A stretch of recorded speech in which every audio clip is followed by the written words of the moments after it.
I have a close friend with depression. It's affected her work, relationships, including a broken marriage, her friendships, and of course, her self-esteem. It's also led to alcohol abuse, which makes the situation even more difficult. Depression is a debilitating disease of the mind and body. According to the National Institutes of Health, there are around 21 million adults in the U.S. with depression, or about 8.3% of the population. That means if you work with at least 8 people, chances are you're working with someone who has depression. If you have depression, which can often be disguised as burnout, you understand the challenges of just wanting to feel good and positive and hopeful. I understand this isn't the most inspirational topic I've discussed, but I thought it would be helpful for 2 reasons. First, the people who you work with have depression may seem down, unengaged, moody, maybe even hostile. Consider that a cue to take a step back and not jump to any conclusions about their attitude or behavior. We really never know what someone else is going through. This is why it's often better to be nice, polite, or just kind rather than having to be right in every discussion. Sometimes it's okay to just nod your head and give them a break. The second reason I wanted to discuss this and get your ideas is how to respond when someone close to you has an illness like depression or alcoholism and won't seek help. For me, this is the most difficult part because I can't control the situation, and I'm someone who likes to control everything. Regardless of my suggestions and encouragement, there's only one person who can take control and get help, and it's not me. All I can do is sit back, hope, and pray.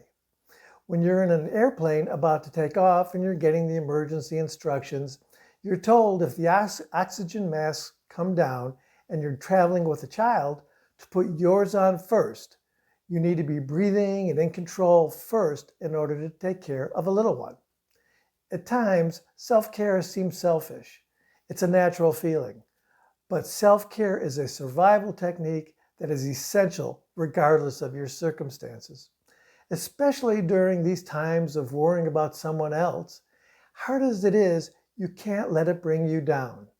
You have to keep your positive, forward-moving routine. Exercise, eating well, getting 6 to 8 hours of good, restful sleep, etc., etc. All the things you do to be the best, most productive, and happiest person you can be. You must keep going regardless of any guilt or thoughts of selfishness. So, here's your action item and mission should you decide to accept it. It's simple. At work, pause before you respond to someone who's upsetting you.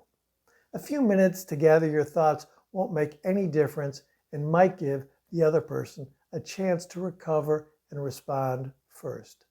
If you have depression and are not getting help, know that more than any time in history, there are resources out there for you.